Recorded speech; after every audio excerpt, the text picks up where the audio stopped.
You have been using your imagination every moment of your life.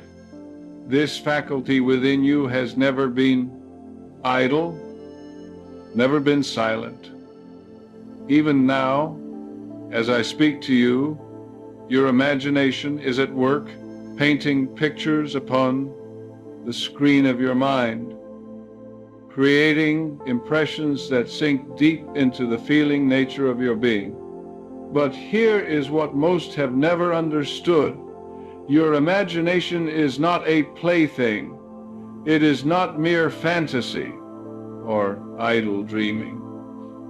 Your imagination is the workshop of your subconscious mind, and whatever you consistently imagine with feeling becomes the blueprint from which your life is constructed.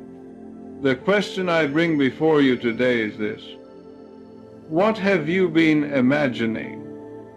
For the circumstances of your life at this very moment are the outpicturing of what you have habitually imagined in the past. If you find yourself in limitation, you have imagined limitation. If you live in fear, you have dwelt in fearful images. And if you desire something different, you must begin to imagine differently, not as a child imagines fairy tales, but as a conscious co-creator with infinite intelligence. This is the spiritual law I have come to share with you. What you imagine, you create. For years, perhaps your entire life, you have been told that imagination is the opposite of reality. You were taught to stop daydreaming and face the facts. You were instructed to be realistic, to accept things as they are, to submit to the visible world as though it were the final authority. And so you learn to separate your inner vision from your outer experience. You learn to believe that what you see with your eyes is more real than what you see with your mind. You assigned imagination to the realm of children and poets, while you placed your faith in the hard, cold facts of the material world. This is the great misbelief that has kept humanity in bondage for generations. I want you to understand something clearly. The facts of your life today were once imaginations. The house you live in was once an image in an architect's mind. The chair you sit upon, the clothes you wear, the very civilization you inhabit, all of these began as invisible thoughts, as mental pictures, as acts of imagination. Nothing comes into being in the physical world that was not first conceived in the invisible realm of mind. Your subconscious mind makes no distinction between what you imagine vividly and what you experience physically. When you imagine something with feeling, when you see it clearly upon the screen of your mind and accept it as true, your subconscious receives this image as an instruction. It begins immediately to work toward the manifestation of that image in your outer world. But here is where most people fail. They imagine carelessly. They allow their imagination to run wild with images of failure, sickness, lack, and fear. They picture themselves rejected, defeated, or struggling. And then they wonder why these very conditions appear in their lives. They do not realize that their imagination has been creating all along, creating precisely what they have been picturing. You see, Your subconscious mind is utterly impersonal. It does not judge your images as good or bad, wise or foolish. It simply accepts what you impress upon it and proceeds to bring it into manifestation. If you imagine illness, your subconscious will faithfully produce symptoms of illness. If you imagine poverty, it will find ways to keep you in lack. And if you imagine success, health, and abundance, it will move heaven and earth to bring these conditions into your experience. Do you see now how faith turns the invisible into form? The trouble is that most people use their imagination in reverse. They imagine what they fear rather than what they desire. They picture the worst possible outcome, rehearsing it over and over in their minds until it feels more real than any other possibility. And then they call this being realistic or preparing for but what they are actually doing is instructing their subconscious mind to create the very conditions they wish to avoid. Here is the truth that will set you free. Your imagination, controlled and directed, is the greatest creative power you possess. When you imagine something clearly, when you feel it as real within you, when you accept it in your heart as already accomplished, you are not engaging in wishful thinking. You are engaging in the divine art of creation. You are using the same power that brought worlds into being, the same intelligence that guides the stars in their courses and causes the seed to become the flower. Your imagination is not separate from God. It is God working through you. When you imagine truly, with faith, with feeling, with acceptance, you are claiming your divine inheritance. You are saying, let there be, and there is. The subconscious does not create from force or struggle. It creates from acceptance. And acceptance begins in imagination. When you can see it within, when you can hold the image steady in your mind and feel the reality of it in your heart, you have planted the seed. The harvest is certain. What you accept inwardly, you experience outwardly. Now I want to show you how to use this creative power of imagination deliberately, consciously, and constructively. First, you must choose your image carefully. Decide what you truly desire, not what others want for. Not what seems realistic, but what you genuinely long for in your heart. It may be perfect health, harmonious relationships, meaningful work, or inner peace. Whatever it is, you must be clear about it. Once you have chosen your desire, begin to imagine it as already accomplished.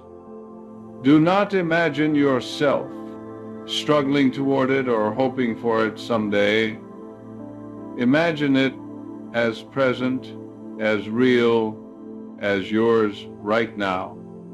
If you desire health, imagine yourself vibrant and strong. Feel the energy flowing through your body. See yourself moving with ease and grace. If you desire prosperity, Imagine the feeling of financial freedom. See yourself giving generously, living comfortably, free from worry about money. The key is in the feeling. Your subconscious responds not to the words you say or the pictures you see, but to the feeling you generate. You must feel the reality of your imagined state. You must enter into the mood of the wish fulfilled. When you can do this, when you can sit quietly and feel yourself already possessing what you desire, you have impressed your subconscious mind with the image, and it will begin its creative work. I recommend that you take time each day, particularly in the morning upon waking and at night before sleep, to enter into this imaginative state. These are the times when your conscious mind is most relaxed and your subconscious is most receptive. Sit comfortably, close your eyes, and see yourself living in the reality of your answered prayer. Do not force it, do not strain, simply imagine naturally and easily as a child imagines. Let me give you an example from my own experience. Years ago, I knew a woman who desperately wanted to reconcile with her daughter. They had been estranged for months, and every attempt at communication had ended in bitterness. She came to me in despair, saying the situation was hopeless. I instructed her to stop imagining arguments and pain. Instead, I told her to imagine exactly what she wanted: her daughter sitting with her at the kitchen table, both of them laughing and at peace. Every morning and evening, she practiced this imaginative scene. She saw her daughter's face filled with love. She heard her voice, warm and kind. She felt the embrace they would share. And this is where understanding becomes demonstration. Within 3 weeks, her daughter called. Within a month, they had reunited. The outer facts had rearranged themselves to match the inner image. This is not miracle, this is law. What this woman did was to stop creating through fear and begin creating through love and faith. Consider your own life. Think of a time when you worried intensely about something, perhaps a meeting with your employer or a difficult conversation you needed to have. Did you not imagine the worst? Did you not rehearse failure in your mind? And when the event arrived, did it not unfold according to your fearful imaginings? You created that experience through negative imagination. But now, think of a moment when you believed deeply in a good outcome. Perhaps you imagined a joyful reunion, a successful presentation, or a healing. And when you held that image with faith, did it not come to pass? You created that experience through constructive imagination. You are beginning to sense that quiet power within you. Your imagination works continuously in the background of your consciousness. Even when you are not deliberately imaging, your habitual thoughts are creating images in your subconscious. This is why it is so important to guard your thoughts, to watch what you dwell upon, to be vigilant about the mental pictures you entertain. If you find yourself imagining lack, immediately replace that image with one of abundance. If you catch yourself picturing illness, instantly shift to an image of radiant health. If fear tries to paint dark scenarios in your mind, consciously choose to imagine the best possible outcome. Do not fight the negative image. Simply replace it with a positive one. What you focus upon grows stronger. Remember this: your subconscious mind is like the soil of a garden. It will grow whatever seed you plant. If you plant thoughts of discord, you will harvest discord. If you plant images of harmony, you will harvest harmony. The soil does not care what seed you give it. It simply grows what it receives. Can you feel that calm certainty stirring within you now? There is also great power in imagining for others. When you hold a vision of health for someone who is ill, when you see them whole and perfect in your mind's eye, you are directing healing power toward them. When you imagine success and happiness for your loved ones, you are blessing them with creative energy. This is true prayer, not begging, not pleading, but imaging the good you desire for yourself and others. I have seen families transformed when one person began to imagine differently. I have witnessed businesses saved, health restored, and relationships healed, all because someone dared to imagine the solution instead of dwelling on the problem. Faith is imagination directed toward good. And so I leave you with this: you are the architect of your own experience. Every condition in your life has been created by your imagination, whether you were conscious of it or not. But now you know. Now you understand. And with this understanding comes responsibility and power. From this day forward, watch your imagination as you would watch a sacred trust. Use it deliberately, constructively, lovingly. See yourself and others as you wish to be, not as you fear you are. Imagine health, not sickness. Imagine abundance, not lack. Imagine love, not fear. Imagine peace, not conflict. The power that created the universe is within you, expressing through your imagination. When you imagine with faith, you are not hoping, you are creating. You are not wishing, you are decreeing. You are not pretending, you are claiming your divine inheritance. What you see within, you will experience without.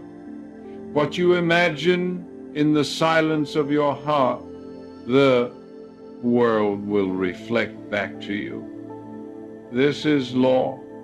This is truth. This is the way of the subconscious mind, which serves the images you impress upon it. Go now and imagine boldly. Imagine beautifully. Imagine faithfully. And know with absolute certainty that what you imagine, you create. The subconscious is the servant of belief.